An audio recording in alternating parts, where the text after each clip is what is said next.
मेरी आंखें खुलती हैं एक फैंटेसी वर्ल्ड में, एक ऐसे लड़के की बॉडी में जिसकी फैमिली ने उसे निकाल दिया था और अब उसकी फैमिली उसे मारने के लिए भी ढूंढ रही है। कुछ टाइम बाद मैं सिस्टम को अनलॉक कर लेता हूँ। मैं बस अपनी लाइफ को पीसफुली जीना चाहता था, पर मेरे पास जो दो पेट्स हैं वो दोनों एक्चुअली में डेमन किंग्स हैं। एक हॉट सेंटेंस मेरे साथ मिलकर कल्टीवेट करना चाहती है। जो टॉप कल्टीवेटर्स हैं वो मुझसे विनती कर रहे हैं कि मैं उनका मास्टर बन जाऊँ। यहाँ तक कि मेरी जो फैमिली है वो भी मुझे वापस पाना चाहती है और मुझे अपना लीडर बनाना चाहती है। पर मुझे सिर्फ खेती करने में ही इंटरेस्ट है। पर ऐसे ही खेती करते करते एक दिन मैं इतना ज्यादा ओवर पावर्ड हो जाता हूँ कि सिस्टम मुझे गॉड बना देता है और मुझे इमॉर्टल रियाम तक ले जाता है। खैर, आगे हम दो लड़कियों को भागते हुए देखते हैं। उन दो लड़कियों के पीछे डेमन सेट के लोग पड़े थे। वो दोनों उन लोगों से बचकर भाग रही होती हैं, पर तभी पीछे से खतरनाक अटैक आता है जो कि जूनियर लड़की को लगने वाला था। पर सेंटेस उस अटैक के बीच में आकर उसे बचा लेती है। इस अटैक की वजह से वो दूर जाकर गिरती है। वो काफी घायल भी हो चुकी थी। वो जूनियर लड़की भी जमीन में गिरी होती है। तभी यहाँ पर आते हैं डेमन सेट के लोग। सेंटेस को इसे जमीन में पड़ा देख डेमन सेट का एक बंदा कहता है, जरा इन लोगों को देखो तो, ये लोग कुत्तों की तरह जमीन पर पड़े हैं। वो सेंटेस काफी ज्यादा घायल होती है। वो अपने मन में कह रही होती है, क्या हमारा अंत डेमन सेट के लोगों के द्वारा होगा। डेमन सेट का एक बंदा दूसरे वाले से कहता है, ओए सेंटेस को मत मारना, पहले तो मैं इसके साथ थोड़े मजे तो कर लूं। सेंटेस मेरी है और दूसरी वाली तुम रख लो। सेंटेस उठने की कोशिश कर रही होती है। हम देखते हैं जहाँ पर ये लोग खड़े होते हैं वहाँ पर सामने एक काफी पुराना घर होता है जिसके आगे एक कुत्ता बैठा होता है। खैर, वो डेमन सेट वाले भागते हुए इनके पास आने लगते हैं। वो जूनियर किसी तरह से उठ जाती है और इनसे लड़ने के लिए तैयार हो जाती है, पर वो एक सेकंड भी इनके आगे नहीं टिक पाती। वो उस अटैक की वजह से सीधा जाकर उस कुत्ते के ऊपर गिरती है, जिसकी वजह से उस कुत्ते को काफी ज्यादा गुस्सा आ जाता है और देखते ही देखते वो एक बहुत बड़े दानव में बदल जाता है। उसके बाद वो उन दो डेमन सेट के लोगों पर हमला करता है और फिर उन्हें अपने मुंह के पास खींचने लगता है और फिर उन्हें तुरंत खा जाता है। सेटनेस ये देखकर काफी ज्यादा हैरान हो जाती है। वो अपने मन में सोचने लगती है, ये मॉन्स्टर तो एक डेमन किंग है, पर डेमन किंग यहाँ पर क्या कर रहा है। वो डेमन किंग भी उन्हें देख रहा होता है। उसके बाद वो वापस से उसी छोटे कुत्ते में बदल जाता है। ये देखकर वो दोनों लड़कियां समझ जाती हैं कि डेमन किंग का उन्हें मारने का कोई भी इरादा नहीं है। डेमन किंग तो इन लोगों में इंटरेस्टेड भी नहीं लग रहा होता। वो दोनों लड़कियां झुककर उसे शुक्रिया बोलती हैं। डेमन किंग जो कि एक कुत्ता है वो भौंकने लगता है। तभी डेमन किंग के पीछे वाले दरवाजे से एक आवाज आती है, दाहे भौंकना बंद करो वरना मैं तुम्हें हड्डी नहीं देने वाला। ये सुनकर वो डेमन किंग शॉक हो जाता है। तभी दरवाजा खोलकर मैं बाहर आता हूँ। मैं दाहे को उसका खाना देता हूँ। ये देखकर दाहे तुरंत भागते हुए मेरे पास आता है और मेरे हाथ को चाटने लगता है। मुझे देखकर वो दोनों लड़कियां शॉक हो जाती हैं। सेटनेस अपने मन में कह रही होती है, ये लड़का तो बिल्कुल नॉर्मल है, पर वो डेमन किंग इस लड़के की बात क्यों मान रहा है। शायद से मुझे सब समझ आ गया है। ये लड़का कोई नॉर्मल नहीं है, ये बल्कि एक इमॉर्टल गॉड है जो कि इंसान बनने का नाटक कर रहा है। मैं उन दोनों लड़कियों को देखने के बाद अपने मन में सोचता हूँ, ये दोनों लड़कियां यहाँ पर कहाँ से आई। क्या ये मेरा कुत्ता चुराना चाहती हैं? भाई, तेरा कुत्ता कोई नहीं चुरा सकता। खैर, आगे मैं उन लड़कियों के पास जाता हूँ और कहता हूँ, मेरा नाम ली चैन है, तुम लोग कौन हो और यहाँ पर क्या कर रहे हो। वो लड़की मुझसे कहती है, डेमन सेट के लोग मेरा और मेरी जूनियर का पीछा कर रहे थे, हमें माफ करिएगा आपको डिस्टर्ब करने के लिए सीनियर। इन दोनों को देखकर मैं अपने मन में सोचता हूँ, कितना टाइम हो गया मुझे बाकी इंसानों से मिले हुए। ये दोनों कितने ज्यादा कमजोर लग रहे हैं। शायद से ये लोग बुरे लोग नहीं हैं। इन दोनों से पूछकर मैं बाहर की दुनिया के बारे में पता लगा सकता हूँ। मैं अपने घर का दरवाजा खोलते हुए उन लोगों से कहता हूँ, अब जबकि तुम लोग यहाँ पर आई गए हो तो तुम लोग मेरे मेहमान हो, आओ अंदर चलो, तुम्हें चाय पिलाता हूँ।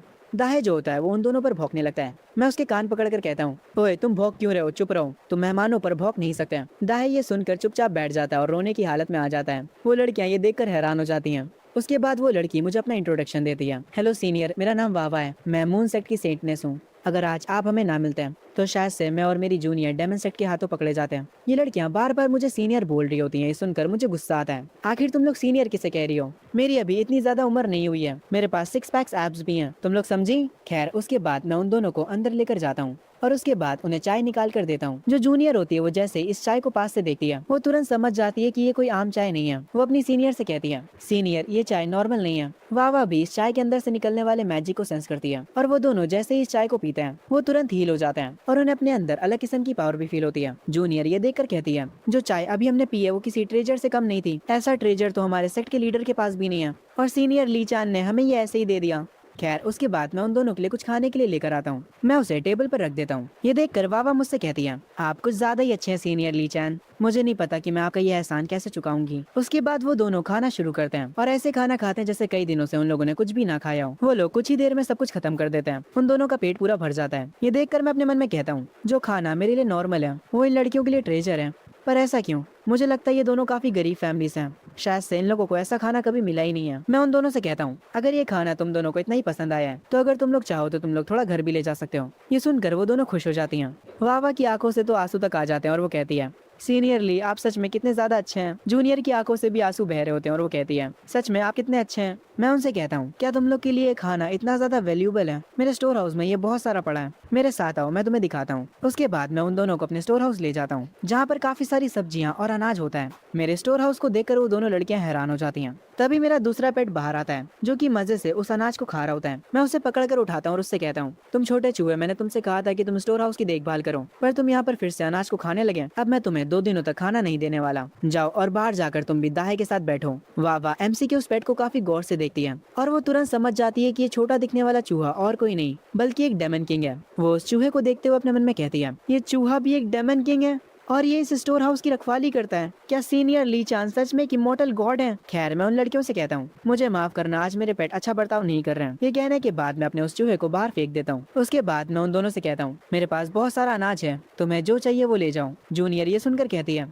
सीनियर यहाँ पर काफी सारा अनाज है, जितना अनाज हमारे पूरे सेट में होता है उससे भी ज्यादा, और क्वालिटी के हिसाब से ये सामान ट्रेजर जितना खास है। ये सब सुनकर मैं अपने मन में सोचता हूँ, 3 साल पहले मैं इस दुनिया में आया था। मैं टियांगहुंग सिटी में ली फैमिली को ज्वाइन करता हूँ। मैं किसी ली चान नाम के बंदे की बॉडी में उठा था जिसको उसी की फैमिली ने निकाल दिया था। मुझे बस एक पीसफुल जिंदगी चाहिए थी, पर उसके बाद मुझे फार्मर एसेंशियल सिस्टम मिल जाता है। मैं जैसे ही सिस्टम के टास्क को फिनिश करता हूँ, मुझे बदले में स्किल्स और रिवॉर्ड्स मिलते हैं, और शायद से एक दिन इस सिस्टम की वजह से तुम लेजेंडरी इमॉर्टल भी बन सकते हो और खुद की दुनिया भी बना सकते हो। मैंने सोचा था कि अगर मैं इतना स्ट्रॉन्ग बन जाता हूँ तो मैं अपनी दुनिया में वापस जा सकता हूँ, पर मैं काफी समय से सिस्टम के टास्क को पूरा कर रहा हूँ, पर मैं अभी तक उतना ज्यादा पावरफुल नहीं बना हूँ। जूनियर मेरे पास आते और मुझसे कहती है, आपका शुक्रिया सीनियर ली। वाह वाह कहती है, आप हमें बहुत सारा सामान दे रहे हैं, इसके बदले हमें आपको कुछ तो देना चाहिए। ये सुनने के बाद मैं अपने मन में कहता हूँ, क्या ये लोग इस सामान के बदले मुझे पे करेंगे? मैं जब से यहाँ पर आया हूँ मैंने अभी तक पैसे नहीं देखे। अगर मेरे पास पैसे आ जाएंगे तो मैं इस गांव को छोड़कर शहर में बस जाऊंगा। वाह अपने पोर्ट में से कई सारे मैजिक स्टोन्स को गिराने लगती है और मुझसे कहती है, ये ज्यादा तो नहीं है, पर ये मैजिक स्टोन्स आपके लिए सीनियर ली। इन स्टोन्स को देखने के बाद मैं शौक हो जाता हूँ और अपने मन में कहता हूँ, तुम लोग ये क्या कर रही हो? मैंने तुम लोगों को चाय दी और खाना भी दिया और उसके बदले तुम लोग मुझे पत्थर दे रही हो। मैं उन लोगों से कहता हूँ, मैं कल्टीवेट भी नहीं कर सकता, तो ये स्टोन्स मेरे कोई भी काम के नहीं है, मुझे इनकी कोई भी जरूरत नहीं है। तुम्हारे पास गोल्ड, सिल्वर या फिर कॉपर कॉइंस नहीं है क्या? अगर हो तो मुझे वो दे दो। पर मेरी इस बात को वो लोग मजाक में ले लेती हैं और कहती हैं, सीनियरली आप कितने ज्यादा मजाकिया हैं। मैं समझ गई हूँ, आप ये सब हमें फ्री में देना चाहते हैं, आप जरूर से कोई देवता हैं। खैर सीनियरली, अब हम लोग पूरी तरह से ठीक हो चुके हैं और आपने हमें इतना सारा अनाज भी दिया। अब हमें जल्द से जल्द सेक्ट वापस जाना होगा। अगली बार हम हमारे एल्डर्स को लेकर आएंगे ताकि हम आपका अच्छे से शुक्रिया अदा कर सकें। वाह वाह, एक जादुई पोर्ट निकालती है और उस सारे अनाज को उस पोर्ट में भर लेती है। वो लोग मुझे शुक्रिया बोलती हैं, पर मैं उनसे कहता हूँ, शुक्रिया बोलने की कोई भी जरूरत नहीं है। उसके बाद मैं अपने मन में सोचता हूँ, यार ये दुनिया सच में कितनी ज्यादा डेंजरस है, मुझे अपने इस गाँव में ही रहना चाहिए। उसके बाद वो दोनों यहाँ से जाने लगते हैं, पर जूनियर रुककर मुझसे कहती है, सीनियरली आगे का रास्ता शायद से डेंजरस हो सकता है, क्या आप हमारे साथ चलेंगे हमें छोड़ने के लिए? पर ये सुनकर वावा गुस्सा हो जाती है और कहती है, तुम ये क्या कह रही हो सीनियरली, ऑलरेडी हमारे लिए इतना कुछ कर चुके हैं। खैर ये सुनकर मैं कहता हूँ, अगर मैं तुम लोगों के साथ चल पाता तो मुझे खुशी होती, पर मुझे थोड़ा काम है। पर अगर तुम दोनों को अकेले जाने में डर लग रहा है तो तुम लोग दाहे को अपने साथ ले जा सकते हो, मेरा पेट काफी ज्यादा स्ट्रॉन्ग है। मैं दाहे से जाकर कहता हूँ, दाहे इन दोनों कल्टीवेटर्स के साथ जाओ और इन्हें इनके घर तक छोड़ाओ। दाहे मेरी बात मान जाता है और वो जाने के लिए तैयार हो जाता है। ये देखकर वावा कहती है, आपका शुक्रिया सीनियरली, अगर सीनियर दाहे हमारे साथ जाएंगे तो हम टोटली सेफ होंगे। उसके बाद वो तीनों एक तलवार पर सवार होकर यहाँ से निकल जाते हैं। मैं पीछे से उन लोगों से कह रहा होता हूँ, जाओ जाओ और अपना ध्यान रखना। उन लोगों के जाने के बाद मैं सोचता हूँ, वो दोनों लड़कियां कल्टीवेटर्स थी, जो सामान मेरे लिए कचरा है, उन्हें वो ट्रेजर लगता है। अगर मैं इन लोगों के साथ मिल जाता हूँ तो शायद से मैं अपनी फैमिली से बदला ले सकता हूँ। तभी सीन शिफ्ट होता है मून सेक्ट में, जहाँ का मौसम काफी ज्यादा खराब हो जाता है क्योंकि यहाँ पर आ चुका होता है दाहे, वो भी अपनी फाइनल फॉर्म में, जिसे देखकर वहाँ के स्टूडेंट्स डर जाते हैं। वो लोग जल्दी से भागते हैं सेक्ट के एल्डर्स को बुलाने के लिए। दाहे को देखकर एक एल्डर बोलता है, सेक्ट लीडर ये एक डेमन किंग है, वो भी अपनी फुल पावर पर, और अभी हमारे साथ हमारे ग्रैंड एल्डर भी नहीं है, हम इसका कुछ भी नहीं बिगाड़ सकते हैं। सेक्ट का एक और एल्डर बोलता है, तुमने बिल्कुल सही कहा, इस डेमन किंग का लेवल काफी ज्यादा है, ये हमारे पूरे सेक्ट को कुछ ही सेकंड्स में खत्म कर सकता है। ये सुनने के बाद सेक्ट लीडर कहता है, सारे डिसाइपल प्रोटेक्टिव डिफेंस को एक्टिवेट करो, कुछ भी करके हमें हमारे सेक्ट को बचाना होगा। वहाँ के सारे लोग मिलकर डिफेंस को एक्टिवेट करने लगते हैं। सेक्ट की जो लड़कियां होती हैं वो काफी ज्यादा डरी हुई होती हैं, पर तभी उनमें से एक लड़की कुछ नोटिस करती है और कहती है, जरा वो देखो डेमन किंग के ऊपर कोई है। दूसरी लड़की ये सुनकर उससे कहती है, तुम पागल हो गई हो क्या? आखिर कौन इतना ज्यादा पावरफुल हो सकता है कि वो डेमन किंग के ऊपर बैठेगा? पर तभी सेक्ट लीडर भी डेमन किंग के ऊपर देख लेते हैं और वो कहते हैं, वो लड़की सही कह रही है, डेमन किंग के ऊपर मेरी डिसाइपल वावा है। तभी डेमन किंग उनके सेक्ट के अंदर घुस जाता है। वावा और जूनियर उससे नीचे उतरती हैं और उतरते ही दाहे को शुक्रिया बोलती हैं उन्हें यहाँ तक लाने के लिए। उसके बाद दाहे यहाँ से चला जाता है। सेक्ट लीडर वावा के पास आता है और उससे कहते हैं, वावा क्या तुम मुझे बताओगी कि आखिर यहाँ पर क्या चल रहा है? तुम डेमन किंग से कैसे मिली? सेक्ट लीडर के पीछे वाला एल्डर कहता है, मैंने जब डेमन किंग को इतनी पास से देखा तो मेरी पूरी बॉडी कांप गई थी, मैं बेहोश होकर गिरने ही वाला था। वावा आगे बढ़ती और झुककर कहती है, सेक्ट लीडर और एल्डर डरने की कोई भी जरूरत नहीं है, ये डेमन किंग किंग हमारा दुश्मन नहीं है, ये सीनियर ली का पेट है। वहाँ पर सारे लोग ये सुनकर हैरान हो जाते हैं। सेक्ट लीडर वावा के पास आता है और उससे कहते हैं, आखिर तुम ये क्या बकवास कर रही हो? वो एक डेमन किंग था जो कि अपनी पावर्स की पीक पर है। वो इस दुनिया के मोस्ट पावरफुल मॉन्स्टर्स में से एक है। आखिर इतना ताकतवर मॉन्स्टर किसी का पेट कैसे हो सकता है? आगे एक एल्डर कहता है, सेक्ट लीडर मुझे लगता है कि सेंटनेस का दिमाग थोड़ा सा खराब हो गया है, और हो भी क्यों ना वो किसी तरह से डेमन सेक्ट से बचकर यहाँ पर आई हैं। इन दोनों को आराम करने दीजिए। ये सुनकर सेक्ट की एक स्टूडेंट दूसरी स्टूडेंट से कहती है, अगर ये सेंटनेस सच में पागल हो गई है तो इसके बदले अगली सेंटनेस मैं बन सकती हूँ। वावा कहती है, मैं सच कह रही हूँ, जब डेमन सेक्ट के लोग हमारा पीछा कर रहे थे तब हम सीनियर ली से मिले, जिसके बाद हम यहाँ पर सही सलामत पहुँच पाए। अब हम पूरी तरह से ठीक हो चुके हैं। यहाँ तक सीनियर ली ने हमें काफी सारा सामान भी दिया है और उनकी वजह से मेरी पावर भी बढ़ चुकी है। उसके बाद वो अपना मैजिक पोर्ट निकालती है और जो सारा सामान वो लेकर आई होती है उसे बाहर निकालती है। वो अनाज बहुत ही ज्यादा होता है जिसे देखकर वहाँ के सारे लोग हैरान हो जाते हैं। इस अनाज को देखकर सेक्ट लीडर कहता है, आखिर ये हेवनली ट्रेजर तुम्हारे पास कहाँ से आया? ये अनाज जो तुम लेकर आई हो वो नॉर्मल नहीं है, इसमें से बहुत ज्यादा मात्रा में मैजिक फ्लो हो रहा है। सेक्ट लीडर वावा के पास जाता और कहता है, वावा जिस सीनियर से तुम मिली वो शायद से एक लेजेंडरी इमॉर्टल हो सकता है। तुमने मुझे उस इंसान का जो नाम बताया, मैं तुरंत उसे अभी चेक करता हूँ। सेक्ट लीडर एक स्क्रोल को निकालता है और उसमें लीचान नाम के पर्सन को ढूंढने लगता है और उससे थोड़ी ही देर में लीचान की फैमिली के बारे में पता चल जाता है। सेक्ट लीडर कहता है, सीनियर लीचान चान फैमिली से बिलोंग करता है, पर उसकी फैमिली ने उसे कई साल पहले ही निकाल दिया था। उसकी फियांसे और उसकी फैमिली ने उसे धोखा दिया था। इस सदमे के बाद से वो दोबारा कभी कल्टीवेट नहीं कर पाया। ये सुनकर वावा और जूनियर दोनों ही हैरान रह जाती हैं। सेक्ट लीडर आगे कहते हैं, आखिर ये पॉसिबल कैसे हो सकता है? सीनियर लीचान जो कि कल्टीवेट भी नहीं कर सकता, डेमन किंग्स उसके पेट कैसे बन गए? ये सुनकर एक एल्डर कहता है, वो चान फैमिली से बिलोंग करता है, इस बात पर मुझे यकीन नहीं हो रहा। वावा बताती है, लीडर सीनियर लीचान काफी यंग है, पर आप ऑलरेडी उनके एक पेट को देख चुके हैं, वो एक डेमन किंग है। ये सुनने के बाद सेक्ट लीडर कहते हैं, तुम्हारी जानकारी बिल्कुल सही है, चान फैमिली अभी तक लीचान को ढूंढ रही है। एक एल्डर कहता है, लीडर शायद से ये भी तो हो सकता है लीचान की बॉडी में कोई लेजेंडरी इमॉर्टल रीइंकार्नेट हुआ हो और वो अपनी पावर्स और अपनी पहचान को छुपा रहा हो। कुछ लेजेंडरी इमॉर्टल्स को इंसानों की दुनिया में रहना पसंद होता है। खैर, ये सुनने के बाद सेक्ट लीडर कहता है, चाहे कुछ भी हो जाए हमें सीनियर लीचान से दुश्मनी नहीं करनी है। सब लोग इस बात पर एग्री करते हैं। उसके बाद सेक्ट लीडर अनाउंस करता है, आज हमारे इस सेक्ट को एक लेजेंडरी इमॉर्टल से गिफ्ट मिला है। ये हमारे अच्छे कर्मों का फल है। हर किसी को इस अनाज को खाने का मौका मिलेगा। सब लोग इसे खाओ और अपनी पावर्स को बढ़ाओ। ये सुनकर सारे लोग खुश हो जाते हैं। उसके बाद वो लोग उस अनाज की तरफ भागते हुए जाते हैं और कुछ ही देर में इस अनाज का इस्तेमाल करके खाना बनकर आ जाता है। सब लोग इस खाने को खाते हैं और सभी का कल्टीवेशन लेवल बढ़ने लगता है। जब सेक्ट के लीडर इस खाने को चखते हैं तो वो जो इतने सालों से गोल्डन कोर के लेवल पर अटके हुए थे, वो फाइनली अर्ली नेसेंट सोल के स्टेज पर आ जाते हैं। नीसेंट सोल ईस्टलैंड में सबसे ज्यादा हाईएस्ट रियाल माना जाता है। सेक्ट लीडर इतना ज्यादा खुश हो जाते हैं कि उनकी आंखों से आंसू बह रहे होते हैं। वो तुरंत सारे एल्डर्स से कहते हैं, सारे एल्डर्स तुरंत मुझे ज्वाइन करो, हम अभी के अभी लेजेंडरी इमॉर्टल लीचान को शुक्रिया बोलने जा रहे हैं। सारे लोग सेक्ट लीडर की बात मानते हैं और उनके पीछे निकल पड़ते हैं लीचान को शुक्रिया बोलने के लिए। उधर दूसरे साइड मेरे घर में दाहे आराम से अपना खाना खा रहा होता है। जो मैजिक स्टोन्स मुझे वावा ने दिए थे वो मेरे किसी भी काम के नहीं है, क्योंकि मैं कल्टीवेट ही नहीं कर सकता हूँ। पर ये जो मैजिक स्टोन्स है उन्हें मैं चारकोल की तरह इस्तेमाल कर सकता हूँ। इससे मैं आग जलाकर आराम से अपना खाना बना सकता हूँ। उसके बाद अपने किचन में मैं चाय बनाने लग जाता हूँ। चाहे जितनी भी गर्मी पड़ जाए, मुझे चाय पीने से कोई नहीं रोक सकता।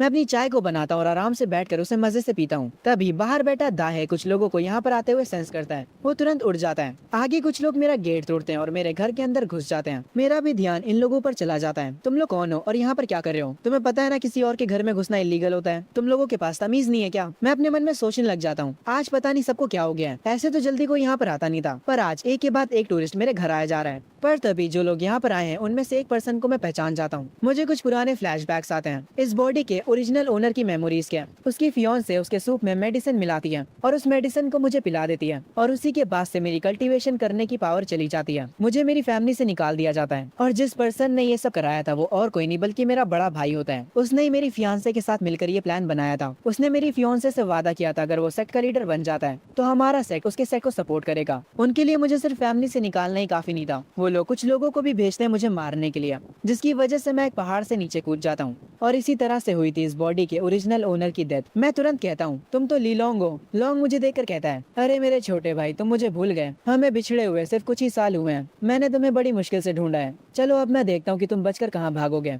ये कहकर वो अपने आदमियों को मेरे पास भेज देता है। मैं अपने मन में सोचता हूँ, इस बॉडी के ओरिजिनल ओनर को मारा था उसके खुद के बड़े भाई ने। मैंने पहले सोचा था जिन कल्टीवेटर से मैं पहले मिला था उन्हें अपना बॉडीगार्ड बना लूंगा और फिर इस लॉन्ग नाम के बंदे से निपटूंगा। पर अब चीजें काफी ज्यादा जल्दी हो रही हैं। लॉन्ग कहता है, इतने शौक मत हो मेरे छोटे भाई, तुम कितने सालों से चूहे बनकर छुपे हुए थे, पर आज तुम कहीं भी नहीं छुपाओगे। पर अगर तुम अपने घुटनों पर गिरकर 1000 बार मुझसे माफी मांगते हो और जैसे ये तुम्हारा काला कुत्ता भौंक रहा है वैसे भौंकते हो लगातार 2 घंटों तक, तो शायद से मैं तुम्हें एक आसान मौत दे दूंगा। दाहे और दूसरे वाले डेमन किंग को भी ये सुनकर काफी गुस्सा आ रहा होता है। लॉन्ग का एक साथी कहता है, सर इसके लिए कोई आसान मौत काफी नहीं होगी, हम इतने सालों से इसे ढूंढ रहे थे, हमने काफी मेहनत करी इसे ढूंढने में। दूसरा वाला कहता है, मैं तो कहता हूँ कि पहले इसके पैर तोड़ देते हैं और इसके पैरों की हड्डियाँ इसी के कुत्ते को खिलाएंगे। ये सुनकर लॉन्ग कहता है, बहुत बढ़िया आइडिया दिया है तुम लोगों ने।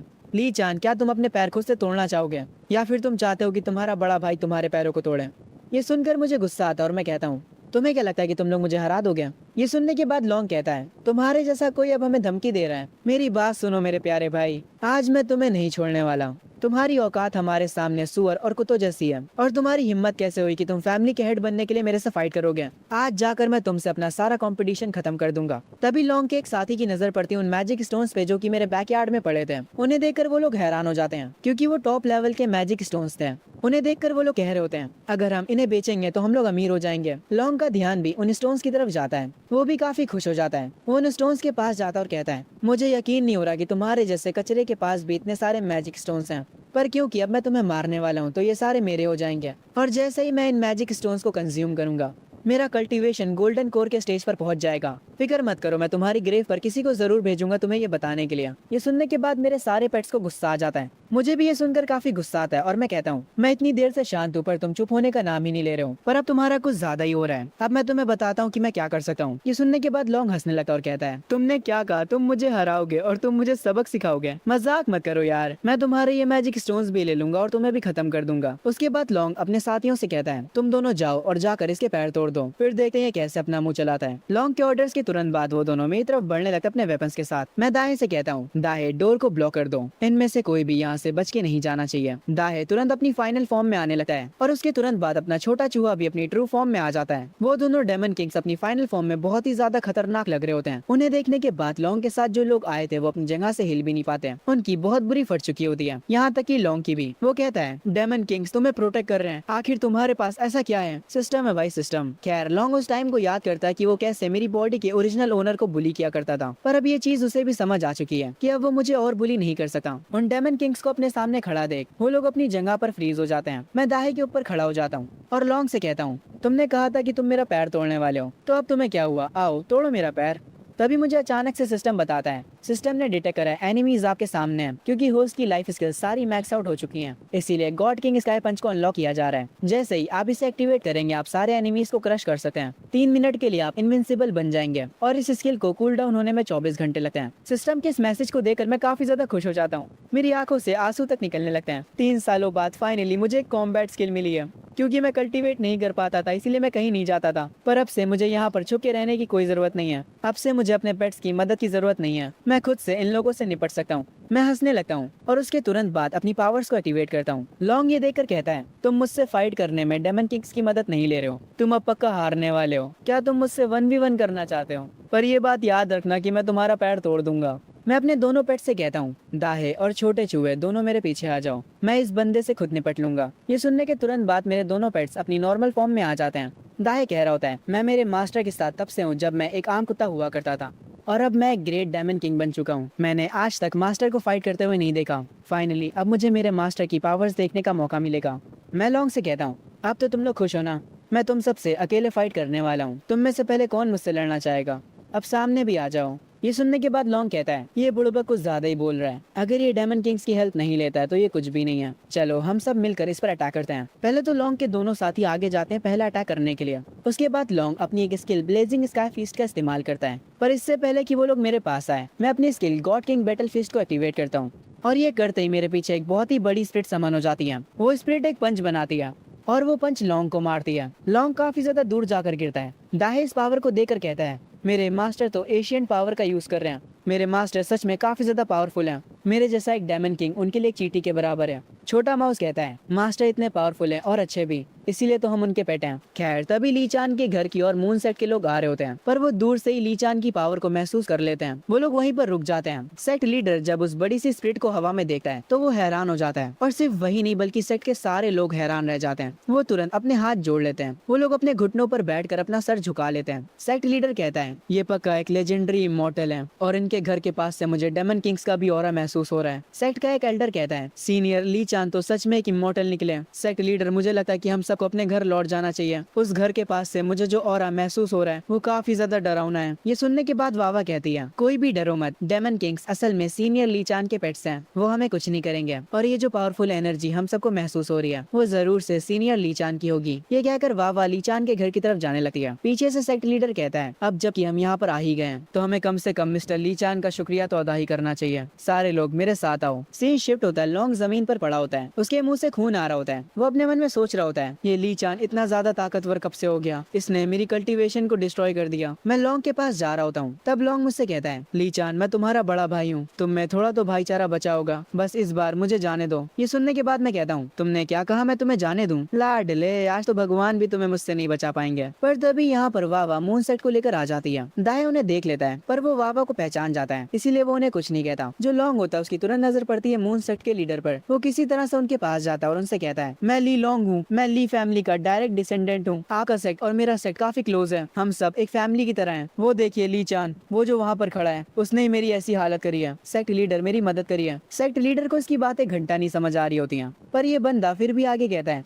ली चान तुम बहुत ज्यादा एरोगेंट हो, पर अब सेक्ट लीडर यहाँ पर आ चुके हैं और अब वो तुम्हें दिखाएंगे कि यहाँ का बॉस कौन है। अब तुम्हें कोई नहीं बचा सकता। ये सुनने के बाद सेक्ट लीडर थोड़ा सा हैरान होता है, और फिर वो उसके बाद एक कस के चाटा लॉन्ग को ही लगा देते हैं। लॉन्ग जैसे ही गिरने वाला होता है, सेक्ट लीडर उसे अपनी स्किल की मदद से पकड़ लेता है। सेक्ट लीडर जैसे ही ली चान को देखते हैं, वो अपने मन में कहते हैं, मिस्टर ली चान के पास से जो ऑरा निकल रहा है ये सच में एक लेजेंडरी इमॉर्टल है, और ये बेवकूफ लॉन्ग मुझे इनसे भिड़ने के लिए कह रहा था। मैं इतना बड़ा पागल नहीं हूँ कि मिस्टर ली चान से लड़कर मरना चाहूंगा। लॉन्ग जो कि फंसा हुआ होता है वो कहता है, लीडर आखिर आप ऐसा क्यों कर रहे हैं, हमारा सेक्ट आपके अंडर आता है। खैर लीडर लॉन्ग की बातों पर ध्यान नहीं देता। वो तुरंत झुककर कहता है, मैं अपने सारे डिसाइपल्स के साथ आया हूँ मिस्टर ली चान का शुक्रिया अदा करने। मून सेक्ट के सारे लोग भी झुककर ली चान को शुक्रिया बोलने लगते हैं। ये देखकर लॉन्ग काफी हैरान हो जाता है, और वो मून सेट के लोगों से कहता है, ली चान तो हमारी फैमिली का सबसे नाकारा बंदा है, आखिर तुम लोग इसके आगे झुक क्यों रहे हो? लॉन्ग के मुंह से ये सुनने के बाद सेट लीडर कहते हैं, तुम्हारी हिम्मत कैसे हुई मिस्टर ली चान की बेइज्जती करने की? कोई इस बंदे को पकड़ कर मारो। एक एल्डर लॉन्ग के पास जाता है और उसे चाटे पे चाटे मारे जाता है। लॉन्ग जमीन पर गिर जाता है। मैं उसके पास जा रहा होता हूँ। वो मुझसे कहता है, ली चान मेरा यकीन करो, मैंने अभी तक तुम्हारी फियांसे को छुआ भी नहीं है। मैं उसे तुम्हें वापस दे दूंगा, और अगर अब तुम्हें वो पसंद नहीं है तो मैं उसके जैसी तुम्हारे लिए 10 और ला दूंगा। बस मुझे यहाँ से जाने दो, मैं वो सब करूंगा जो तुम कहो। क्योंकि मैं लॉन्ग की बातों पर ध्यान नहीं दे रहा होता हूँ,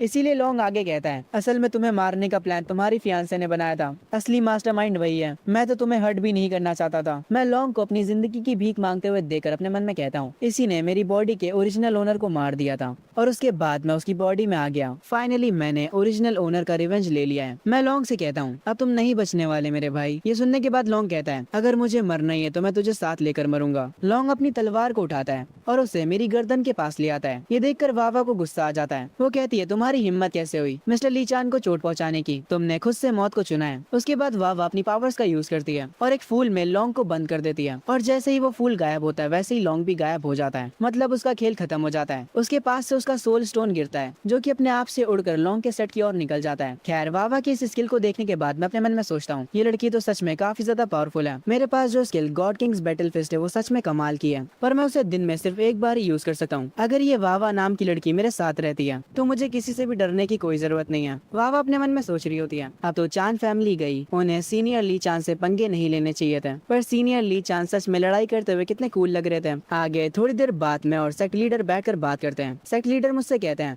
पहले तो मैं अपने सारे डिसाइपल्स की ओर से आपका शुक्रिया अदा करना चाहता हूँ। आपने हमें जो मैजिक राइस और वेजीज गिफ्ट करी थी उसकी वजह से हमारे मून सेट के डिसाइपल्स अपनी ताकत को बढ़ा पाए। ये सुनने के बाद मैं अपने मन में सोचता हूँ, मैंने बस इन्हें थोड़ा सा नॉर्मल खाना दिया था, ये लोग उसके लिए मुझे शुक्रिया क्यों बोल रहे हैं? मैं कहता हूँ, मुझे शुक्रिया बोलने की कोई जरूरत नहीं है, वो बस फालतू का सामान ही तो था। ये सुनने के बाद सेट लीडर थोड़े हैरान हो जाते हैं और अपने मन में कहते हैं, मिस्टर ली चान सच में एक लेजेंडरी इमॉर्टल है, इनके इस एटीट्यूड को कोई भी कॉपी नहीं कर सकता है। खैर आगे सेट लीडर कहते हैं, मिस्टर ली ऐसा लगता है कि यहाँ पर आपको सर्व करने के लिए कोई भी नहीं है। हमारी वावा और उसकी जूनियर काफी समझदार हैं, क्या वो आपकी मेट्स बनकर यहाँ पर रह सकती हैं? ये कहने के बाद सेट लीडर अपने मन में सोच रहे होते हैं, मैं तुम लोगों को मिस्टर ली के साथ मेट बनकर रहने के लिए कह रहा हूँ, तुम दोनों के लिए ये अपॉर्चुनिटी बहुत बड़ी है। मैं उम्मीद करता हूँ कि मिस्टर ली मान जाए। ये सुनने के बाद मैं अपने मन में कहता हूँ, लो जो मैंने सोचा था वही हो गया। इस सेट लीडर को अच्छे से पता है कि दुनिया कैसे चलती है। मैं वावा और उसकी जूनियर की तरफ देखता हूँ और वो दोनों एक प्यारा सा चेहरा बनाकर मुझे ही देख रही होती हैं। खैर आगे मैं कहता हूँ, ऐसा लगता है कि वावा की किस्मत मुझसे जुड़ी हुई है। ठीक है, वो मेरी मेट्स बनकर यहाँ पर रह सकती हैं। ये सुनकर सेट के लीडर खुश हो जाते हैं और वो तुरंत झुककर मेरा शुक्रिया अदा करते हैं। वावा और उसकी जूनियर भी मेरा शुक्रिया अदा करती है। सेट लीडर उन दोनों लड़कियों से कहते हैं, तुम दोनों अब से यहाँ पर मिस्टर ली के साथ रहोगी, इसीलिए उनका अच्छे से ध्यान रखना, उन्हें अपसेट होने मत देना, वरना मैं तुम्हें सेट से निकाल दूंगा। तुम दोनों मेरी बात समझ गई ना?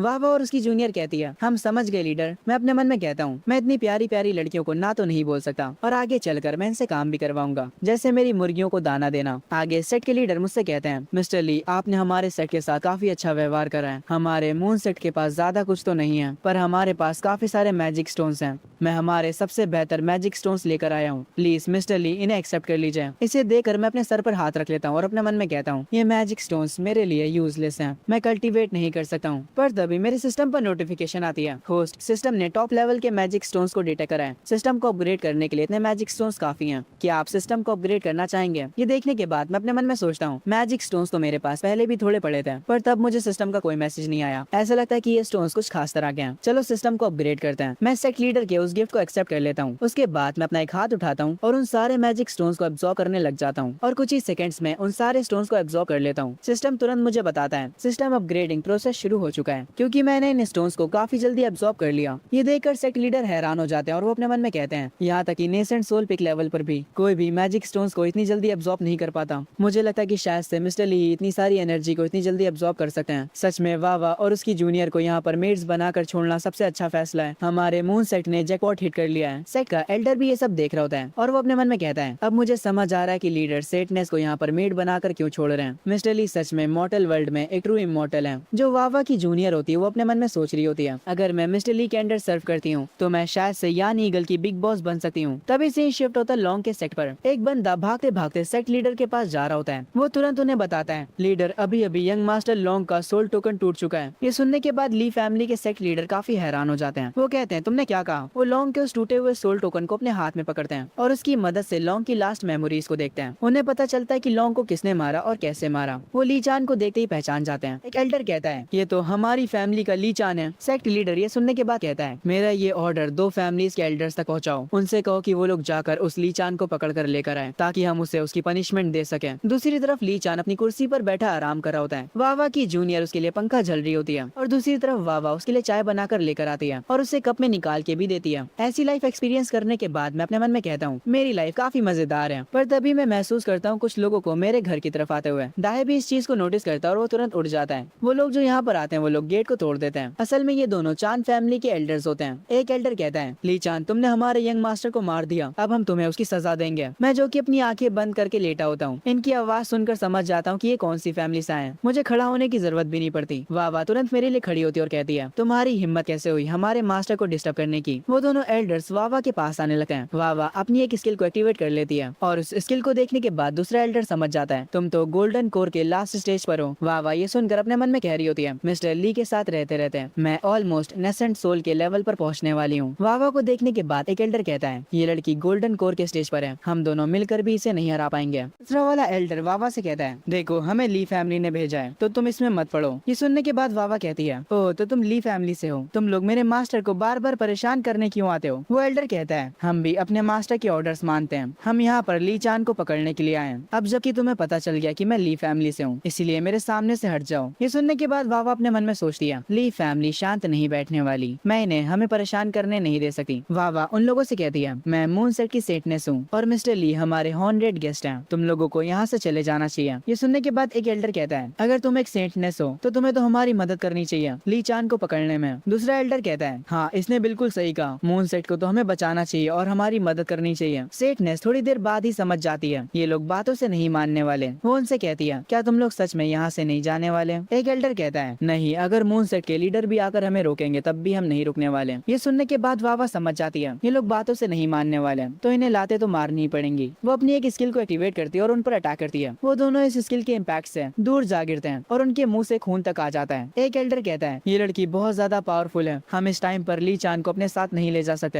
ये सुनने के बाद मैं, जो कि अपनी चेयर पर बैठा आराम कर रहा होता हूँ, मैं कहता हूँ, तुम लोग मुझे यहाँ पर पकड़ने के लिए आए हो और तुम लोग मुझे सजा भी दोगे। ये सुनने के बाद वो दोनों एल्डर जमीन पर बैठकर माफी मांगने लगते हैं और अपनी जान की भीख मांगने लगते हैं। पर वो मन ही मन में सोच रहे थे कि किसी तरह से वो लोग एक बार यहाँ से बचकर निकल जाए, उसके बाद वो लोग ली चान से निपट लेंगे। एक एल्डर तो खुद को ही मारने लगता है और लगातार माफी मांगे जा रहा होता है। वो कहता है, हम तो मास्टर के ऑर्डर्स पर आपको लेने आए थे, इसमें हमारा कोई भी कसूर नहीं है। उसके बाद दूसरा वाला एल्डर अपनी पॉकेट से एक कोट निकालता है जिसमें से उसके पास जितने भी मैजिक स्टोन्स होते हैं वो उन्हें ली चान को देने का कहता है और ली चान से कहता है, मिस्टर ली, हम बस ऑर्डर्स को फॉलो कर रहे थे, हमारी तरफ से इन स्टोन्स को गिफ्ट समझिए और प्लीज हमें जाने दीजिए। मैं अपनी चेयर से उठता हूँ और इन लोगों के पास जाता हूँ और कहता हूँ, ठीक है, मैं तुम्हें जाने दे रहा हूँ, जाओ और जाकर ली फैमिली से कह दो दोबारा मुझसे पंगे मत लें, वरना इसका अंजाम बुरा हो सकता है। वो एल्डर्स मेरा शुक्रिया बोलते हैं और कहते हैं, जैसा जैसा आप कहें हम बिल्कुल जाकर मास्टर को सब बता देंगे, हम आपकी दोबारा कभी भी बेइज्जती करने की हिम्मत नहीं करेंगे। ये कहकर वो दोनों यहाँ से जाने लगते हैं और थोड़ी दूर जाते ही वो दोनों भागने लगते हैं। एक एल्डर अपने मन में कह रहा होता है, अच्छा वो हमने ली चान से पहले कभी दुश्मनी नहीं करी थी, वरना हम यहाँ से बच के नहीं जा पाते।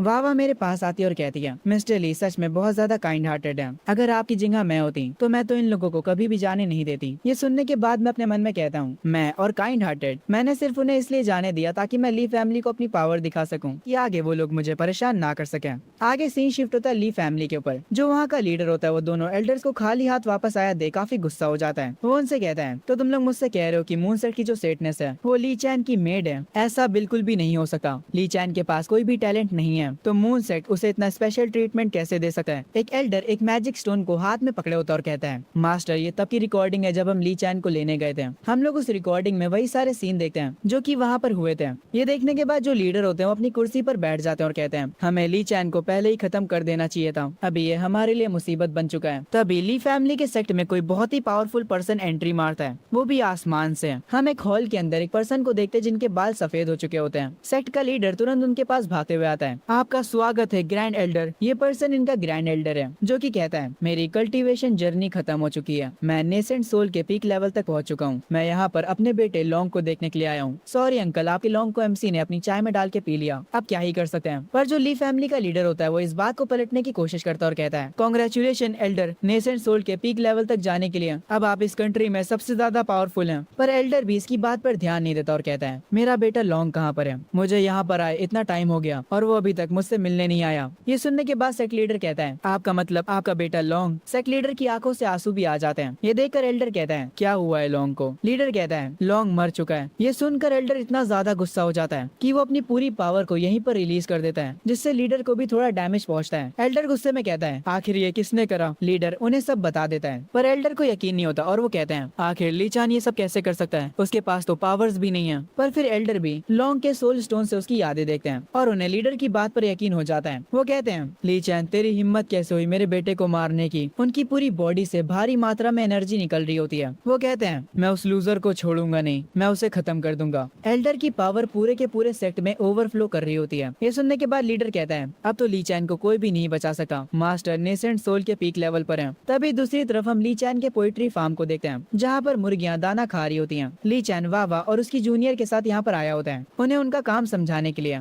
आज से तुम लोगों का काम है मुर्गियों को उनका दाना खिलाना, तुम्हें ये दिन में 2 बार करना है, सुबह और शाम में। वावा की जूनियर उन मुर्गियों को देखने लगती है। वावा भी उन मुर्गियों को ध्यान से देखती है और वो तुरंत पहचान जाती है कि ये मुर्गियाँ कोई आम मुर्गियाँ नहीं है, ये बल्कि एक एंशिएंट शुआन बर्ड्स हैं। वावा बताती है, लेजेंड्स कहते हैं कि इनकी आग हर एक चीज को जला सकती है और इनकी आग को हम पानी से भी नहीं बुझा सकते, हमें बस इंतजार करना होगा जब तक ये आग खुद से नहीं बुझती। ये सुनने के बाद वावा की जूनियर कहती है, हाँ मैंने भी इनके बारे में सेट के रिकॉर्ड्स में पढ़ा है, ये एक ऐसे डिवाइन बीस्ट है जो कि ड्रैगन्स के इक्वल होते हैं और मिस्टर ली इन्हें मुर्गियों की तरह पाल रहे हैं। आखिर मिस्टर ली कितने ज्यादा स्ट्रॉन्ग हैं। ये सुनने के बाद मैं अपने मन में कहता हूँ, कौन सा बर्ड? शुआन बर्ड? क्या? मुझे ये मुर्गियाँ सिस्टम ने रिवॉर्ड में दिया था और इन्हें पालना भी काफी आसान होता है और इनके अंडे भी काफी अच्छे होते हैं। मैं उन दोनों लड़कियों से कहता हूँ, तुम इनके अंडे खाकर टेस्ट करना, ये काफी टेस्टी होते हैं। तभी मेरी एक मुर्गी अंडा दे भी देती है। वो दोनों लड़कियाँ उस अंडे को ध्यान से देखने लगती हैं। वावा कहती है, ये तो शुआन बर्ड का अंडा है, एक ट्रेजर है जो कि गोल्डन कोर कल्टीवेटर्स इस्तेमाल करते हैं नेक्स्ट लेवल लेवल तक जाने के लिए।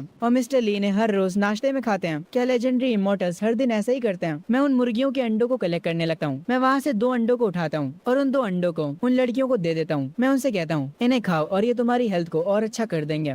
वो दोनों उन अंडों को पाकर काफी खुश हो जाती हैं और कहती हैं, आपका शुक्रिया मिस्टर ली। उसके बाद मैं उन्हें अपने गार्डन में ले जाता हूँ, जहाँ पर वावा एक प्लांट को देखकर उसके पास बैठ जाती है और कहती है, ये तो ड्रैगन फ्लावर्स हैं। आपको इस कंट्री में ये बहुत ही मुश्किल से मिलेंगे और ये आपके गार्डन में इतने सारे लगे हुए हैं। मिस्टर ली, आप सच में कमाल के हैं। ये सुनने के बाद मैं वापस से कंफ्यूज हो जाता हूँ और अपने मन में कहता हूँ, क्या बोला इसने? फ्लावर है? ये तो बस एक नॉर्मल सा फूल है। उसके बाद मैं उनको स्टोर हाउस में ले जाता हूँ ताकि वो मुर्गियों को दाना खिलाने के बाद यहाँ से टूल्स लेकर पौधों में पानी डाल सके। वाह सारे टूल्स को अपनी पावर से अपने पास खींच लेती है और उन टूल्स की क्वालिटी देखने के बाद वो समझ जाती हैं कि ये टॉप ग्रेड के स्पिरिचुअल टूल्स हैं। वो काफी हैरान भी होती है और कहती है, मिस्टर ली, टॉप स्पिरिचुअल टूल्स का इस्तेमाल करते हैं खेती करने के लिए? तभी मेरे सिस्टम पर नोटिफिकेशन आती है कि सिस्टम अपग्रेड कंप्लीट हो चुका है। मुझे एक ट्रेनिंग स्किल मिली होती है जिसका नाम होता है मिक्स्ड हेवन टाइची फिस्ट। ये स्किल होस्ट की मदद करती है कल्टीवेट करने में। अगर कल्टीवेशन का एक सेट कंप्लीट होता है तो मैं किसी भी मीडियम लेवल के बंदे को इजीली मार सकता हूँ और ताइची फिस्ट के 100 सेट्स कंप्लीट करने के बाद मैं किसी भी गोल्डन कोर से नीचे वाले को मार सकता हूँ। और जैसे ही 10,000 सेट्स कंप्लीट होंगे मैं नेसेंट सोल के लेवल के नीचे वालों को मार सकता हूँ। जितने ज्यादा सेट्स मैं करूंगा उतनी ही ज्यादा मेरी कल्टीवेशन स्ट्रॉन्ग होगी और मेरी सारी लिमिटेशन हट चुकी है। मेरे ब्रेन में मुझे एक ताइची फिस्ट की इमेज दिखाई देती है और उसे देखकर मैं खुश हो जाता हूँ और कहता हूँ, फाइनली मुझे रास्ता मिल गया ट्रेन होने का। इससे पहले कि मैं यहाँ से बाहर जाऊँ मैं कम से कम 10 मिलियन सेट्स करूंगा। मैं ताइची फिस्ट को तुरंत इस्तेमाल करता हूँ और उसके सेट्स करने लग जाता हूँ। दाहे मुझे ये करता हुआ देखता और कहता है, मास्टर कितनी आसानी से एशियंट पावर्स को अनलीश कर रहे हैं, इसीलिए तो मेरे मास्टर सबसे ज्यादा ताकतवर हैं। ये कहते हुए दाहे की आंखों से आंसू तक आ जाते हैं। वो अपने मास्टर के लिए काफी खुश होता है। मैं अभी भी उस स्किल को चेक कर रहा होता हूँ और कहता हूँ, ताइची फिस्ट उससे कई ज्यादा स्ट्रॉन्ग है जितना मैंने सोचा था। तभी आसमान से कोई पावरफुल चीज नीचे आती है। मेरा ध्यान उस पर चला जाता है और हम देखते हैं यहाँ पर और कोई नहीं बल्कि यहाँ पर ग्रैंड एल्डर आए होते हैं। वही 2 एल्डर्स के साथ जो कि यहाँ से पहले भाग गए थे। वो सब तेजी से नीचे आते हैं।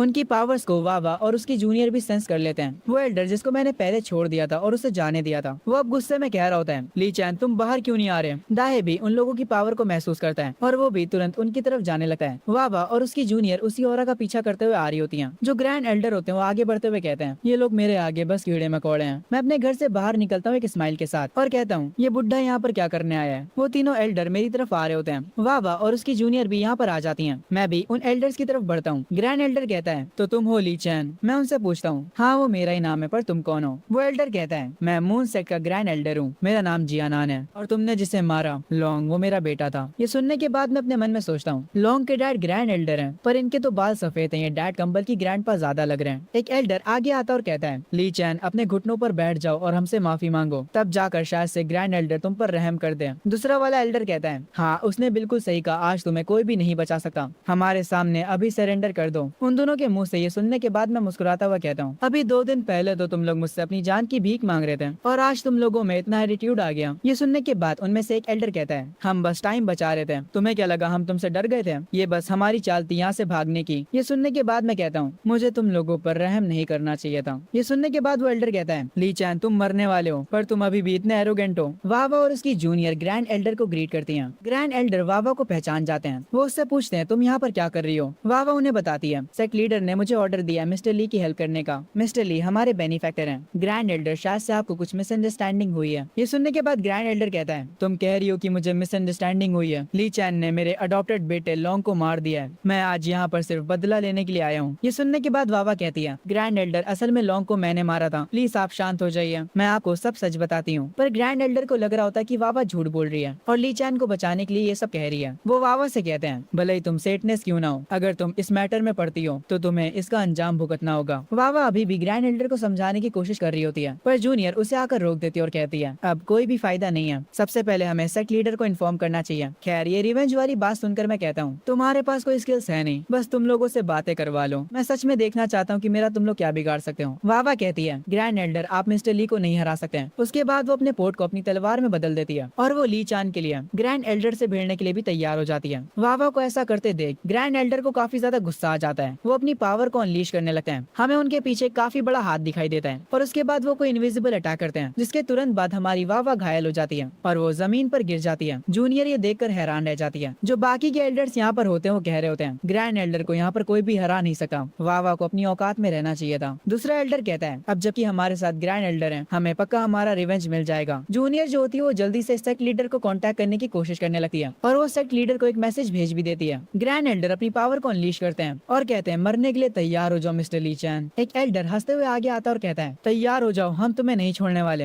ये देखकर मेरे पेट दाहे को गुस्सा आ जाता है और वो डेमन किंग में ट्रांसफॉर्म हो जाता है। ग्रैंड एल्डर दाहे को देखने के बाद कहते हैं ये तो बस एक डेमन किंग है, पहले मैं इस डेमन किंग से निपटूंगा, उसके बाद तेरी बारी है ली चैन। तभी सीन शिफ्ट होता है। वो मैसेज जो कि जूनियर ने भेजा था वो सेक्ट के लीडर तक पहुंच जाता है और उस मैसेज को देखने के बाद सेक्ट लीडर की आंखें खुली की खुली रह जाती हैं। वो तुरंत घबरा जाते हैं और सबसे कहते हैं सारे एल्डर्स को जमा करो और उन्हें मेरे पास लेकर आओ। उनकी ये बात सुनकर सारे लोग उनके पास आ जाते हैं। उसके बाद सेक्ट के लीडर ली चैन के घर की ओर तुरंत निकल पड़ते हैं और उनके पीछे उनके बाकी के डिसाइपल्स भी। लीडर अपने मन में सोच रहे होते हैं ग्रैंड एल्डर प्लीज कुछ भी मत करिएगा, अगर आपने मिस्टर ली चैन को गुस्सा दिला दिया तो हमारा पूरा सेक्ट बर्बाद हो सकता है। ऐसे ही शिफ्ट होता है वापस से ली चैन के ऊपर। ग्रैंड एल्डर अपनी पावर को अनलीश करते हैं और यहाँ की जमीन टूटने लगती है। दाहे को इन्हें देखकर काफी गुस्सा आ जाता है और वो कहता है तुम्हारी औकात कैसे हुई मेरे मास्टर के सामने एक्टिंग करने की, क्या तुम मरना चाहते हो? पर मैं दाहे से कहता हूँ दाहे तुम पीछे हटो और जाकर डोर को गार्ड करो। दाहे मेरी बात मान लेता है और वो वापस से नॉर्मल डॉग बन जाता है। वो मेरे पास आता है और मैं उसके हेड को पेट करता हूँ। वावा किसी तरह से थोड़ा सा उठती है। वो सोच रही होती है अभी तक सेट के लीडर क्यों नहीं आए। जूनियर वावा से कहती है ग्रैंड एल्डर किसी भी चीज को सुनने के लिए तैयार नहीं है, अगर इन्होंने सच में मिस्टर ली पर अटैक करा तो इनके साथ क्या क्या हो सकता है, ज्यादा से ज्यादा क्या होगा, इनका बेटा लौंग बनाता ये इलायची बन जाएंगे और ली चैन इन्हें चाय में डाल के पी लेगा। खैर आगे ग्रैंड एल्डर कहते हैं ली चैन तुमने डेमन किंग को वापस भेज दिया जबकि उसके बिना तुम कुछ भी नहीं हो। एल्डर अपनी एक स्किल का इस्तेमाल करता है और काफी सारे शार्प ऑब्जेक्ट्स को ली चैन की तरफ भेजता है। बाकी के दो एल्डर्स भी उनकी मदद करते हैं, वो भी अपनी पावर का यूज करते हैं। पर उसके तुरंत बाद मैं भी अपनी स्किल का इस्तेमाल करता हूँ और एक बहुत बड़ी सी स्प्रिट को समन करता हूँ जो कि उन अटैक्स को इजीली रोक लेती है, जिसे देखने के बाद वो तीनों एल्डर्स हैरान रह जाते हैं। मैं मुस्कुराते हुए उनसे कहता हूँ तुम लोग बस बातें ही कर सकते हो, चलो बहुत हुआ बच्चों का खेल। ये सुनने के बाद वो तीनों घबरा जाते हैं कि मैं क्या करने वाला हूँ। उसके तुरंत बाद मैं गॉड किंग हेवन पंच का इस्तेमाल करता हूँ जो कि सीधा ग्रैंड एल्डर की तरफ जा रहा होता है। इस पावर को फील करने के बाद वो अपने मन में कह रहे होते हैं ये ऑरा आखिर मैं हिल क्यों नहीं पा रहा हूँ, आखिर तुमने किस तरह के जादू का इस्तेमाल करा है। बेसिकली ग्रैंड एल्डर की फट चुकी होती है और बाकी उन दोनों एल्डर्स की भी। उनके लिए ये ऑरा कुछ ज्यादा ही खतरनाक हो जाता है। वो लोग बहुत ज्यादा घबराए हुए और शौक में होते हैं। तभी सीधा जाकर मेरा पंच उन्हें लगता है, पूरी जमीन तक टूट जाती है और ग्रैंड एल्डर वो तो अंदर धसे पड़े होते हैं और बाकी की वो दो एल्डर्स तो जमीन के अंदर ही चले गए। वो दोनों ज्यादा ही बोल रहे थे कुछ। खैर ये देख कर वावा और उसकी जूनियर हैरान रह जाती हैं। उन तीनों एल्डर्स के जो सोल स्टोन होते हैं वो टूटने लगते हैं, मतलब उनका खेल खत्म। वो सोल स्टोन वापस से सेट की लोकेशन पर चले जाते हैं। आखिरकार जब सब खत्म होता है तब मून सेट के लोग यहाँ पर भागते हुए आते हैं। लीडर और बाकी के एल्डर्स मुझे ग्रीट करते हैं। वो लोग ग्रैंड एल्डर को गड्ढे में जमीन पर पड़ा देखकर काफी ज्यादा हैरान हो जाते हैं। लीडर अपने मन में सोचने लगता है हमारे लिए एक लेजेंडरी इमॉर्टल से कनेक्शन बनाना इतना आसान नहीं था और अब ग्रैंड एल्डर ने सब कुछ बिगाड़ दिया है। कुछ भी हो जाए मैं मिस्टर ली चैन के साथ हमारे कनेक्शन को बिगड़ने नहीं दे सका। सेक्ट के लीडर ली चैन से कहते हैं मिस्टर ली ग्रैंड एल्डर और हमारा कोई भी वास्ता नहीं है, उन्होंने आपसे फाइट अपनी मर्जी से करी थी, इनका हमारे सेक्ट से कोई भी कनेक्शन नहीं है। उसके बाद वो अपने पोर्ट से जितना भी सेट का ट्रेजर होता है वो सब निकालते हैं और उसे ली चैन को ऑफर करते हैं और ली चैन से आकर वो कहते हैं अब से मून सेट सिर्फ मिस्टर ली चैन के ऑर्डर्स मानेगा, आप हमें जो करने के लिए कहेंगे हम वही करेंगे। मून सेट के सारे डिसाइपल मिस्टर ली के सामने झुक जाते हैं। लीडर और एल्डर्स कह रहे होते हैं अब से हम सिर्फ मिस्टर ली के ऑर्डर्स पर ही चलने वाले हैं। मुझे तुरंत सिस्टम की नोटिफिकेशन आती है, कांग्रेचुलेशन होस्ट, आपको बहुत सारे स्लेव्स मिले हैं और साथ में एक और फार्मलैंड भी। और रिवॉर्ड के तौर पर आपको मिला है स्टार टावर। स्टार टावर के अंदर टाइम की स्पीड 10,000 गुना ज्यादा तेज हो जाती है। आप वहाँ पर ताइजी फिस्ट की प्रैक्टिस कर सकते हैं। बाहर दुनिया का टाइम सेम रहेगा। खैर आगे मैं सोचने लगता हूँ मुझे ग्रैंड एल्डर से बचाने के लिए वावा बिना सोचे समझे आगे आ गई थी। उसे चोट भी लग गई थी। ऑफ कोर्स मैं उसके सेट को तबाह नहीं करने वाला और क्योंकि वो सब मेरे गुलाम बनने के लिए तैयार हैं। सिस्टम मुझे इसके बदले रिवॉर्ड्स भी दे रहे हैं। चलो देखते हैं ये गुलाम मेरे लिए आखिर क्या कर सकते हैं। मैं वावा के पास जाता हूँ और उससे कहता हूँ क्योंकि तुम बिना कुछ सोचे समझे मुझे बचाने के लिए आगे आई थी, मैं एक हीलिंग प्लांट को समन करता हूँ और वावा से कहता हूँ इसीलिए इसका इस्तेमाल करो और जल्दी से ठीक हो जाओ। वो प्लांट तुरंत अपना कमाल दिखाता है। वावा कुछ सेकंड्स में ही ठीक हो जाती है। वो मुझे शुक्रिया बोलती है। आगे मैं वावा से कहता हूँ अब से क्योंकि तुम्हारा सेक्ट मुझे फॉलो करने वाला है इसीलिए वावा तुम सेक्ट में वापस जाओ और मुझे रिप्रेजेंट करो और जो भी पर्सन ली फैमिली से बिलोंग करता है उसे सेक्ट से तुरंत निकाल दो। वावा कहती है ठीक है मैं समझ गई मिस्टर ली। आगे लीडर काफी सारे टोकन्स को समन करता है और ली चैन से कहता है मिस्टर ली ये हमारे सेट के 10,000 कल्टीवेटर्स के आईडी टोकन्स हैं, अब से आप ही हम सबके मास्टर हैं। ये सुनने के बाद मैं अपने मन में कहता हूँ ली फैमिली तैयार हो जाओ मेरा गुस्सा झेलने के लिए। तभी सीन शिफ्ट होता है ली फैमिली के ऊपर। एक लड़का भागते भागते भागते आ रहा होता है सेक्ट मास्टर के पास और वो चिल्लाते हुए आ रहा होता है। ग्रैंड एल्डर और बाकी के दोनों एल्डर्स वो सब मारे जा चुके हैं। सबका ध्यान उस लड़के की बातों पर जाता है। भागते भागते वो लड़का गिर जाता है। उसकी बात सुनकर सब लोग हैरान हो जाते हैं। जो मास्टर होता है वो कहता है तुमने क्या कहा अभी। उसके बाद वो मास्टर आगे आकर उन सोल टोकन्स को देखता है। एक एल्डर कहता है ये पॉसिबल नहीं हो सकता। Grand elder nascent soul stage के पीक पर थे। पूरी कंट्री में कोई भी उनके सामने नहीं टिक सकता था। एक एल्डर वुमेन कहती है आखिर ग्रैंड एल्डर हार कैसे सकते हैं। सेक्ट के जो मास्टर होते हैं वो उन दोनों सोल टोकन्स को उठा लेते हैं और उन सोल टोकन्स की मेमोरी चेक करते हैं। उन्हें उस मेमोरी में ली चैन का आखिरी अटैक दिखाई देता है जो कि काफी ज्यादा पावरफुल होता है। उस अटैक से सारे एल्डर्स डरे हुए होते हैं। ये देखकर सेक्ट के मास्टर को यकीन नहीं आ रहा होता। उसे अभी तक विश्वास नहीं हो पा रहा था कि ग्रैंड एल्डर आखिर हार कैसे गए। सेक्ट मास्टर कहते हैं हमारे ग्रैंड एल्डर जो कि नेसेंट सोल के पीक पर थे वो तक ली चैन को नहीं हरा पाए। आखिर ली चैन कितना ज्यादा ताकतवर हो सकता है। वो एल्डर वुमेन कहती है ली चैन हमसे बदला लेने के लिए भी आ सकता है। मास्टर कहता है अब हमें क्या करना चाहिए। एक एल्डर कहता है ली चैन के पास जितनी ताकत है वो हमारे ली क्लैन को काफी आसानी से खत्म कर सकता है। ये सुनने के बाद मास्टर कहता है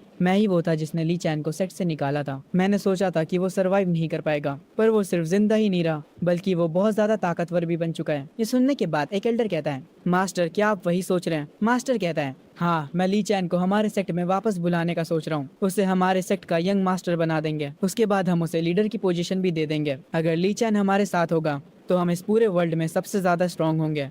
दूसरी तरफ मैं अपनी ताइची फिस्ट की ट्रेनिंग कर रहा होता हूँ। सिस्टम मुझे सच में काफी ज्यादा हाई क्वालिटी की रिवॉर्ड्स देता है। मैं जैसे ही ताइची फिस्ट के राउंड्स फिनिश करता हूँ मुझे मेरी बॉडी और ज्यादा लाइट फील होती है। तभी दाहे कुछ लोगों को यहाँ पर आता हुआ देखता है जिनके हाथों में एक बहुत बड़ा चेस्ट होता है। मैं देखता हूँ यहाँ पर मेरी बॉडी के ओरिजिनल ओनर के डैड आए होते हैं। मेरे माइंड में इस बॉडी के ओरिजिनल ओनर की पुरानी यादें फ्लैशबैक होती हैं जिसमें उसके डैड कह रहे होते हैं अब क्योंकि ली चैन कल्टीवेट नहीं कर सकता है तो हम उसे सेक्ट में रहने नहीं दे सकते हैं। ली चैन को फैमिली से किक कर दो। खैर अब वही आदमी जिसने एक वक्त पर मुझे फैमिली से किक करा था वो मेरे आगे झुककर मुझसे माफी मांग रहा होता है। वो मुझसे कहता है मेरी वजह से तुमने बहुत सफर किया। मैं चाहता हूँ कि तुम फैमिली में वापस आ जाओ। मैं तुम्हें फैमिली का लीडर बनाने के लिए भी तैयार हूँ। लिन फैमिली के सारे लोग मुझे ग्रीट करते हैं। उसके बाद वो लोग उस चेस्ट को खोलते हैं जो कि वो लोग अपने साथ लाए थे। सेट के मास्टर मुझसे कहते हैं ये सब तुम्हारे लिए गिफ्ट है। अगर तुम मेरे साथ फैमिली में वापस चलते हो तो मैं कल के कल पूरी एम्पायर सिटी में बता दूंगा कि हमारे सेट के अगले होने वाले लीडर तुम हो। दूसरा एल्डर कहता है यंग मास्टर प्लीज फैमिली में वापस आ जाइए। अगर आप फैमिली में वापस आ जाते हैं तो सारे रिसोर्सेज पहले आपके पास जाएंगे।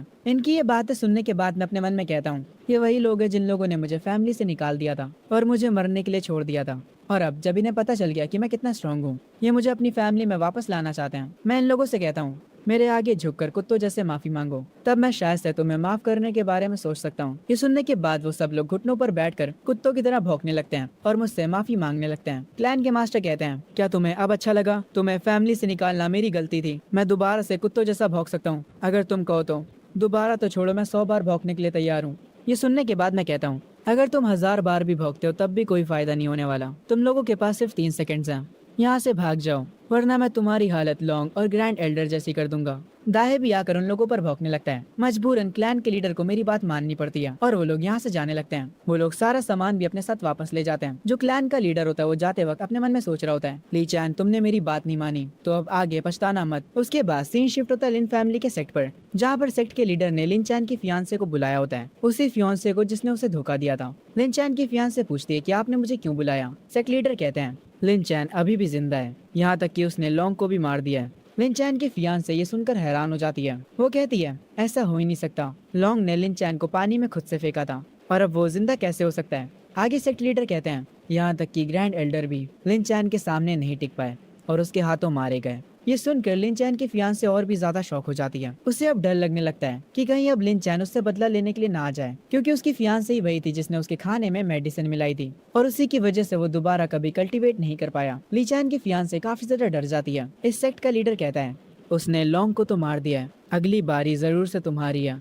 ये सुनने के बाद ली चैन की फियांसे कहती है मुझे ये सब बताने के लिए आपका शुक्रिया। मैं ली चैन को खुद से हैंडल कर लूंगी। उसके बाद वो ये कहकर वहाँ से चली जाती है एकदम कोल्ड एटीट्यूड में। पर जब वो अपने सेक्ट पहुँचती है तो ये कोल्ड एटीट्यूड गायब हो जाता है। वो बहुत ही ज्यादा डरी हुई होती है। वो अपने फादर के पास भागते हुए जाती है और उन्हें जाकर सब कुछ बता देती है जो भी उसे ली फैमिली के हेड ने बताया था। वो कहती है उसने लॉन्ग को भी मार दिया है। वो जरूर से मुझे भी मार देगा। ये सब सुनकर उसके डैड कहते हैं मुझे लगा नहीं था कि जिस लड़के को हम सब मिलकर बुली करते हैं वो अचानक से इतना स्ट्रॉन्ग बन जाएगा। उनके क्लैन का एक एल्डर कहता है पहले हमने डेमन सेट के सहारे ली चैन की फील्डिंग सेट करी थी। दूसरा वाला कहता है पर अब वो पहले जैसा नहीं रहा है। हम बैठकर खुद से उसके मरने का इंतजार नहीं कर सकते। ग्रैंड एल्डर मर चुके हैं और अब मून सेक्ट के पास कोई भी एल्डर्स नहीं बचे हैं। तो क्या हो अगर हम डेमन सेक्ट के साथ मिलकर मून सेक्ट पर हमला कर दे तो? और डेमन सेक्ट के जो एक्सपर्ट्स हैं वो सब ली चैन को संभाल लेंगे। ये सुनने के बाद क्लैन का लीडर कहता है, तुम्हारा प्लान बिल्कुल सही है। सारा इल्जाम डेमन सेक्ट पर आएगा और हम इल्जाम से भी बच जाएंगे और ली चैन भी खत्म हो जाएगा और उसके बाद हमारी रॉन्ग फैमिली पूरी एम्परर सिटी को रूल करेगी। ये कहने के बाद सब लोग हंसने लगते हैं और जैसा इन लोगों ने प्लान करा था सब कुछ वैसे ही होता है। कुछ दिनों बाद डेमन सेक्ट अपनी पूरी आर्मी लेकर मून सेक्ट पर हमला कर देता है। ये देखने के बाद मून सेक्ट का लीडर कहता है, मेन डिफेंस सिस्टम को जल्दी से एक्टिवेट करो। वो सारे मिलकर डिफेंस को एक्टिवेट कर लेते हैं और एक शील्ड पूरे के पूरे मून सेक्ट को कवर कर लेती है। डेमन सेक्ट का एक कमांडर कहता है, मून सेक्ट वालों मेरी बात सुनो, तुम्हारा सबसे स्ट्रॉन्गेस्ट ग्रैंड एल्डर मर चुका है, तो चलो अब ज्यादा बदमाशी मत करो और गेट को खोल दो। डेमन सेक्ट के आगे झुक जाओ और अगर तुम ये नहीं करते हो तो यहाँ पर हर कोई मारा जाएगा। डेमन आर्मी पूरी तरह से फाइट के लिए रेडी होती है। सेक्ट का लीडर अपने मन में कहता है, ग्रैंड एल्डर की मौत के बारे में आखिर डेमन सेक्ट को बताया किसने? बहुत ही कम लोगों को इसके बारे में पता था। खैर आगे लीडर सारे डेमन से कहते हैं, तुम लोग इतने एरोगेंट मत बनो, मैं तुम लोगों को खुद से हराऊंगा। और ये कहकर वो फाइट करने के लिए चले जाते हैं। वावा भी यहाँ पर पहुँच जाती है और कह रही होती है, हमारा सेक्ट मिस्टर ली की प्रोटेक्शन के अंदर है। तुम डेमन्स की सच में इतनी औकात हो गई कि तुम हम पर अटैक करो। ये सुनकर डेमन्स का हेड हंसने लगता है और कहता है, क्या तुम उस ली फैमिली के यूजलेस ली चैन की बात कर रही हो? हमारे डेमन सेक्ट में 2 ग्रैंड एल्डर्स हैं और इस टाइम वो लोग ली चैन को मार नहीं गए, वो जल्दी ही वापस आते ही होंगे।